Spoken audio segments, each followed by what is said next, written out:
시편 135편 15절에서 21절 말씀입니다. 우리 제목을 함께 읽어보실까요? 시작. 우상은 허상이다. 오늘은 이러한 주제로 하나님 말씀을 묵상하도록 하겠습니다. 15절 말씀인데 첫 번째 줄 제가 받들어 읽겠습니다. 열국의 우상은 은금이요 사람의 손으로 만든 것이라.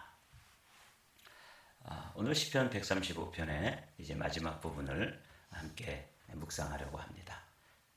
이 시편 135편은 할렐루야라고 하는 말로 시작해서 맨 마지막에 21절이 또 할렐루야라는 찬양으로 끝나는 그런 시편입니다. 시편 120편부터 134편까지가 성전에 올라가는 노래라는 표제어가 붙은 그런 시편을 15편 우리가 묵상했지 않습니까? 시편 이 성전에 올라가는 노래는 우리가 이제 그 절기를 지키기 위해서 디아스포라로 자기의 있는 처소에 흩어져서 살다가 성전에 올라가는 그런 노래이기도 하고, 또 한편으로는 우리가 인생을 살아가면서 하늘 성전을 향해서 우리가 한 걸음씩 한 걸음씩 순례자의 길을 가고 있는데 이것도 성전에 올라가는 노래예요. 그래서 이제 134편까지 15편의 성전에 올라가는 노래가 끝나고 그 성전에 서서 그 순례자들이 하나님 앞에 드리는 찬양이 135편이다. 여러분들 그렇게 어제 말씀을 나눴죠. 그래서 그 성전에 섰을 때 그들이 제 일성이 뭐냐면 할렐루야, 여호와 하나님을 찬양하라. 이 히브리어로 이 찬양이라는 단어가 이 135편에 세 종류가 나와요. 할렐루야, 이것은 할랄이라고 하는 건데 입술로 또 우리의 마음으로 하나님을 찬양하는 것이죠. 그리고 이제 3절에 보면 찬송하라 하는 말이 또 나오는데 이건 자마르라고 그래서 주로 악기 있지 않습니까? 피아노라든지 기타라든지 바이올린이라든지 또 수금이라든지 관악기 이런 걸 통해서 하나님을 찬양할 때, 찬송할 때 그때는 자마르라는 단어를 썼어요. 또 한편으로 우리가 이 135편에서 하나님을 이제 송축하라 하는 오늘 본문 말씀을 보게 될 텐데 그것은 브라카, 이것은 하나님을 원래는 bless 한다는 뜻이에요.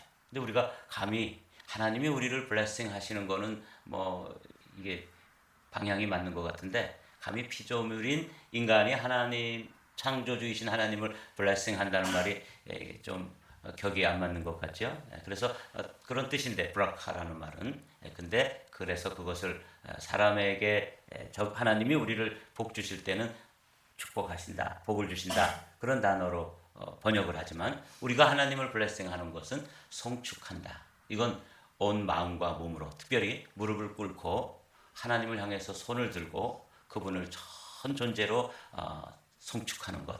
이게 이제 브라카예요. 세 가지 단어가 있는데 이렇게 순례자들이 자신의 삶을 이제 돌아보면서 성전에 섰을 때 할렐루야, 할랄이라고 하는 이 하나님을 찬양하라. 우리의 마음, 우리의 입술, 우리의 그 가지고 있는 악기 중에 최고의 악기가 우리의 목소리잖아요. 목소리로 하나님을 찬양할 때 그 하나님 앞에 서면 누가 보이냐면 자신이 보이게 되는데 그 자신들이 가지고 우리 원래 사람의 존재는 하나님을 사랑하고 하나님을 찬양하고 하나님을 송축하도록 그렇게 지음을 받았는데 어느새 이렇게 인생을 살다 보면 슬그머니 우리를 창조하신 하나님, 우리가 정말 찬송하고 송축해야 될 그 대상이신 하나님은 옆으로 이렇게 밀어놓고 어떻게 해요?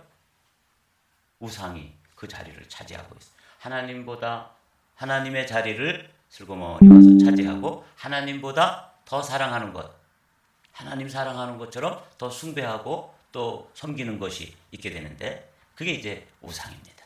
그러니까 이 순례자들이 하나님 앞에 서서 하나님을 찬양하다 보니까 내가 이 성전에 오기 전에 그 본래 삶의 자리에서 내가 살았던 그 치열한 삶의 현장에서 하나님보다도 더 사랑했던 것, 하나님의 자리를 차지하고 있던 것, 하나님처럼 섬겼던 그 무엇, 이게 이제 우상인데 이게 사실은 허상인 거죠. 오늘은 우상에 관해서 이 시편 기자의 안내를 따라서 우상에 관해서 조금 더 살펴보도록 하겠습니다. 15절 말씀을 세 번역으로 보면 이렇게 되어 있어요. 우리 한 목소리 읽어보실까요? 시작. 이방 나라의 우상들은 은덩이나 금덩이일 뿐 사람이 손으로 만든 것이므로. 그래서 이 우상에 대해서 이 시편 기자를 통해서 그리고 성경을 통해서 우리에게 들려주는, 우리가 하나님처럼 사랑하고 하나님보다 더 사랑하고 하나님의 자리를 차지하고 우리 인생을 이렇게 지배하고 있는 그 무엇, 이게 우상인데, 그 우상의 실체에 대해서 이 시편 기자는 뭐라고 말하냐면 사람이 만든 것이다. 자기가 만든 거예요. 조금 더 살펴보도록 하죠. 이 우상에 대해서 시편 135편에 이제 이 기록자는 하나님 앞에 나가서 할랄, 자마르, 브라크 이런 말로 악기를 동원해서 찬송하고 또 찬양하고 입술로 그리고 무릎을 꿇어 그분이 나의 삶에 행하셨던 그 모든 일들을 인정하고 감사하는 것, 이게 송축인데 이것을 브라카라고 그랬죠. 그것을 이렇게 찬양하면서 내가 우상을 또 하나님을 믿는 백성인데 하나님을 섬기고 하나님을 경배해야 되는데 우상을 숭배하고 있었구나 하는 자신을 발견하면서 우상이 뭔지를 하나님 앞에 고백하고 실토하는 것입니다. 16절부터 18절까지가 우상에 관한 이야기예요. 우리 함께 천천히 읽어보겠습니다. 시작. 입이 있어도 말하지 못하며 눈이 있어도 보지 못하며 귀가 있어도 듣지 못하며 그들의 입에는 아무 호흡도 없나니 그것을 만든 자와 그것을 의지하는 자가 다 그것과 같으리로다. 생명이 없는 것이야. 한마디로 말하면 생명이 없는 건데 하나님은 우리를 만드신 분인데 우리는 우상을 만드는 거예요. 그러니까 우리가 만든 거예요. 사람이 만든 것인데 이건 입이 있어도 말하지 못하고 눈이 있어도 보지 못하며 귀가 있어도 듣지 못하며 그들의 입에는 아무 호흡도 없나니. 이게 이제 우상의 실체죠. 이게 우상의 허상이라고 하는 것에 아주 웅변적으로 보여주시는 말씀입니다. 그런데 왜 우상을 숭배하지 말라고 말씀하시냐면 그것을 만든 자와 그것을 의지하는 자가 다 그렇게 생명이 없는 것을 섬기면 생명 없는 존재가 되어버리기 때문에 하나님은 우상을 섬기지 말라고 말씀하시는 거예요. 그러니까 요 18절의 말씀을 잘 기억해 두십시오. 우상은 허상인데 그 허상을 섬기면 인생이 허상이 되어버리는 거예요. 생명이 없는 우상을 섬기면 생명이 없는 인생이 되어버리는 거예요. 이게 이제 우상을 숭배하고 하나님을 경배해야 되는데 우리가 우상을 숭배하다가 우리의 처지, 우리의 존재가 어떻게 되냐면 허상이 되어버리는 거죠. 생명 없는 존재가 되는 거예요. 생명을 잃게 되는 거죠. 그래서 여러분 이 말씀을 18절 말씀을 다시 한번 읽어보겠습니다. 시작. 그것을 만든 자와 그것을 의지하는 자가 다 그것과 같으리로다. 이런 말씀은 좀 오늘 하루를 지나면서 외워두셔도 참 좋습니다.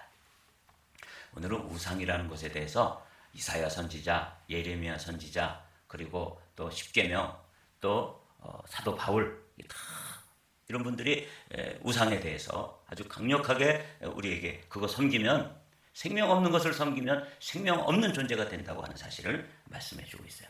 쭉 읽어나가도록 할까요? 자, 출애굽기, 이건 이제 모세를 통해서 십계명을 주셨는데 십계명의 두 번째 계명이 이 우상에 관한 거예요. 제가 한번 읽어보겠습니다. 너를 위하여. 이게 우리 자신을 위해 가지고 자기가 만든 게 우상이기 때문에 우상은 허상이다, 이렇게 말씀드렸죠. 너를 위하여 새긴 우상을 만들지 말고 또 위로 하늘에 있는 것이나 아래로 땅에 있는 것이나 땅 아래 물속에 있는 것에 어떤 형상도 만들지 말라. 그것들에게 절하지 말며 그것들을 섬기지 말라.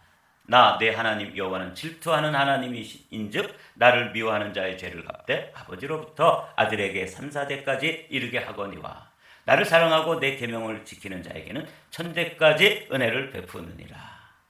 하나님을 경배해야 되는데 우리는 존재 자체가 하나님의 형상을 따라 지음을 받았기 때문에 하나님을 경배하도록, 하나님을 예배하도록 그렇게 지음을 받은 존재인데 어느 순간에 하나님의 자리에 우상이 들어오고 우상을 숭배하게 하는 삶을 살더라는 거죠. 누가? 이 순례자들이 하나님 앞에 나와 보니까 자기들의 그 마음속에 우상들이 가득하는 거예요. 우리 그래서 말틴 루터는 뭐라 그랬냐면 우리 마음은 우상 제조 공장이다 그랬어요. 우리 마음에 각종 우상들을 만들어 가지고 하나님을 경배해야 되고 하나님을 예배해야 되는데 우상을 숭배하고 있더라는 거죠. 근데 십계명, 10가지 계명을 주셨던 주님께서는 우상을 만들지 말고 절하지 말라, 섬기지 말라. 그렇게 되면 어떻게 된다고요? 3, 4대까지 이 저주가 임할 것이다. 죄를 물을 것이다. 근데 죄는 3, 4대까지 묻는데 복은 1000대까지 이르잖아요. 왜 3, 4대까지만 해요? 좀 죄도 좀 엄하게 다루셔야지. 근데 어떤 분이 이것을 설명하는데, 하나님께서 어떤 사람이나 어떤 가정이나 어떤 가문을 저주하시잖아요. 그러면 그 저주를 받을 수 있는 대수가 3대, 4대까지만 가면 더 이상 저주를 받을 사람조차 없어진다. 이 두려운 이야기입니다. 그러나 하나님의 복은 자녀들에게 복이 물려지고 또 유산으로 물려주고 이렇게 해서 1000대까지 이르지만, 하나님의 이 준엄하신 심판은, 저주의 심판은 한 2, 3대만 가면 그 다음에 저주를 받을래도 받을 사람도 끊어지는 거예요. 없어지는 거예요. 그렇기 때문에 아버지로부터 아들에게로 3, 4대까지 이르게 한다 하는 이 말씀은 어마어마하게 두려운 말씀입니다. 우상을 숭배하면 허상이고, 그 허상을 숭배하다 보면은 그 우상과 같이 돼버리는 것이죠. 생명 없는 존재가 된다는 거예요. 신명기에 또 이렇게 말씀하시죠. 내게 이르시되 일어나 여기서 속히 내려가라. 내가 애굽에서 인도하여 낸 내 백성이 스스로 부패하여 내가 그들에게 명령한 도를 속히 떠나 자기를 위하여 우상을 부어 만들었느니라. 이게 이제 아론이 만들었던 금송아지. 아론과 같은 영적 지도자도 어느 순간에 금송아지를 만들어서 절하고 섬기고 숭배하더라는 거죠. 이게 시내산에 올라와 있는데 밑에서 이런 일이 벌어졌던 것을 신명기는 기록하고 있습니다. 이사야 선지자가 우리에게 말씀하시는 것, 우상을 만드는 자는 다 허망하도다. 제가 이런 말씀을 이제 준비하면서 이걸 어떻게 한 단어로 성도들이 기억하고 또 올해 장기 기억으로 남겨둘 수 있을까? 그래서 원 센텐스로 만든 거예요. 우상은 허상이다. 한번 해보실까요? 시작. 우상은 허상이다. 오늘은 요 원 센텐스를 마음에 깊이 간직하십시오. 이 우상이 우리 마음속에, 또 우리가 그런 것들을 형상으로 만들든지 우리 마음속에 이미지로 만들어 놓든지 생각 속에 그것을 두든지, 이 우상을 섬기는 자는 우상과 같이 되는 거예요. 생명이 없는 것을 섬기면 생명이 없는 것처럼 되고, 또 허상을 섬기면 우리의 인생이 허상이 되어버리는 것이에요. 그래서 이 우상 숭배는 어마어마한 3, 4대까지밖에 그 죄를 물으려고 해도 물을 수 없는 그런 저주가 임하는 것이죠. 빠른 속도로 한번 읽어보겠습니다. 우상을 만드는 자는 다 허망하도다. 그들이 원하는 것들은 무익한 것이거늘 그것들의 증인들은 보지도 못하며 알지도 못하나니 그러므로 수치를 당하리라. 신상을 만들며 무익한 우상을 부어 만든 자가 누구냐? 보라, 그와 같은 무리들이 다 수치를 당할 것이라. 그 대장장이들은 사람일 뿐이라. 그들이 다 모여서서 두려워하며 함께 수치를 당할 것이니라. 우상을 섬기면 허상이 된다. 다 그와 같을 것이다. 근데 이사야 선지자는 그것을 수치를 당하리라. 3번이나 그러므로 수치를 당하리라. 다 수치를 당할 것이라. 함께 수치를 당할 것이라. 누구와 함께? 우상과 함께 그런 존재가 돼버리는 것이죠. 수치를 당할 것이라. 이렇게 힘주어 강조하고 있습니다. 예레미야 선지자의 말씀은 더 적나라하고 또 강렬합니다. 여러 나라의 풍습은 헛된 것이니 허상입니다. 삼림에서 벤 나무여 기술공의 두 손이 도끼로 만든 것이라. 그들이 은과 금으로 그것에 꾸미고 못과 장도리로 그것을 든든히 하여 흔들리지 않게 하나니 그것이 둥근 기둥 같아서 말도 못하며 걸어다니지도 못하므로 사람이 메어야 하느니라. 그것이 그들에게 화를 주거나 복을 주지 못하나니 너희는 두려워하지 말라 하였느니라. 이 이제 사람들이 섬기는 우상의 실체를 이렇게 선지자들이, 그러니까 이 백성들이, 그 선택된 백성들, 선민이라고 부르는 그 히브리 사람들도 살다 보면 어느새 우상을 또 만들어가지고 거기에 절하고 거기에 매이고 그것을 섬기고 허상을 쫓아가고 이렇게 하는 것이 그들의 삶의 모습이란 것이죠. 똑같습니다. 우리 그리스도인이 되고 하나님의 자녀가 된 우리들도 어느새 이렇게 순례자의 길을 가다가 보니까 이 순례자의 노래처럼 우리도 어느새 우상을 만들어가지고 거기에 붙들려 있고 거기에 얽매여 있고 그것에 절하고, 원래는 브라카, 하나님께 무릎을 꿇고 그분에게 찬양과 성축을 돌려야 할 존재들이 어느새 우상에게 무릎을 꿇고 절하는 그런 모습을 지금 회개하는 거거든요. 그래서 이제 오늘 우상에 대해서 쭉 살펴보는 것입니다. 로마서의 사도 바울도 로마 교회 성도들이 그렇게 조금 더 현대적인 의미로 이제 우상 숭배에 대해서 이야기하는 것이죠. 하나님을 알되 하나님을 영화롭게도 아니하며 감사하지도 아니하고 오히려 그 생각이 허망하여지며 미련한 마음이 어두워졌나니 스스로 지혜 있다 하나 어리석게 되어 22절 말씀, 23절 말씀 다 같이 읽겠습니다. 시작. 썩어지지 아니하는 하나님의 영광을 썩어질 사람과 새와 짐승과 기어다니는 동물 모양의 우상으로 바꾸었느니라. 아멘. 네. 저희 가정은 원래 예수님을 모르던 가정이었습니다. 제가 이제 어렸을 때 저희 어머니가 하는 것을 이렇게 보고 자랐어요. 근데 저희 어머니는 아주 신실하게 우상을 섬기는 그런 분이었습니다. 그래서 호박을 심어가지고 그 호박이 얼마나 정성껏 호박을 이렇게 심는지 호박 구덩이를 팔 때 거의 뭐 제 키 반 정도를 파요.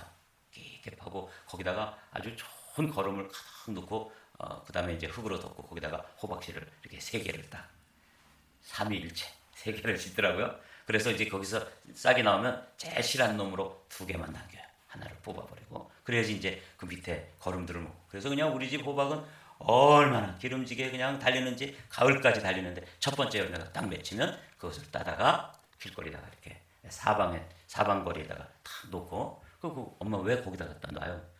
여기에 신이 있기 때문에 이 신이 우리를 이렇게 해줬는데 우리에게 복을 주신 그 신에게 이걸 감사해야 되지 않겠냐? 아주 신실한 우상 숭배자였어요.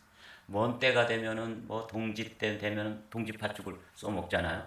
그런 거 왜 먹냐 그랬더니 그게 다 액땜을 하는 한 방법이라는 거예요. 그리고 뭐 보름 때가 되면 또 이걸 뭐라 그러지? 채라 그러나요? 채를 걸어놔. 그래서 그거 왜 걸어놔요? 그럼 귀신들이 와서 그 채를 이렇게 구멍을 세다가 밤새도록 그 세다가 또 잊어먹고 또 세다가 그래서 이제 돌아가서 그 귀신을 돌려보내기 위해서 그걸 걸어놓는다는 거예요. 그리고 뭐 북어대가리도 걸어놓고 또 뭐 창호지도 걸어놓고 실타래도 걸어놓고 어떤 때는 엄나무라 그래서 가시나무 같은 것도 이렇게 지붕 밑에 내다가 이렇게 걸어놓더라고요. 그래서 저거 왜 걸어놓냐? 귀신들이 오다가 찔리라고 그랬더니 하여튼 각종 우상을 장독대에도 우상이 있고 마구간에도 우상이 있고 화장실 그걸 우리는 뒷간이라고 부르는 뒷간에도 우상이 있고 그래서 옥수수를 다 처음에 이렇게 해서 농사를 지어서 하면은 감자나 옥수수 첫 번째 캐면 우리가 안 먹어요. 그거를 삶아가지고 몇 개씩 사거리도 내다 놓고 화장실에도 갖다 놓고 장독대에도 갖다 놓고 그래서 왜 그러냐 그러면 거기에 장독대에 있는 신, 화장실에 있는 귀신 다 그런 걸 그렇게 그냥 순진한 농부들도 그런 걸 다 하는 거예요. 전 들에 일하러 가잖아요. 그러면 밥을 이렇게 먹으면 우리는 밥을 먹을 때 뭐 해요? 식사기도 하죠. 우리 아버지 어머니는 식사기도 안 하고 그걸 3번 떠서 이렇게 버리더라고요. 뭐 고시래 이러면서 왜 그러냐니까 여기 또 들에 나왔는데 혹시 이 귀신들이 왔다 갔다 하다가 혼자 밥을 먹으면 또 혹시 노할까봐 그렇게 한다는 거예요.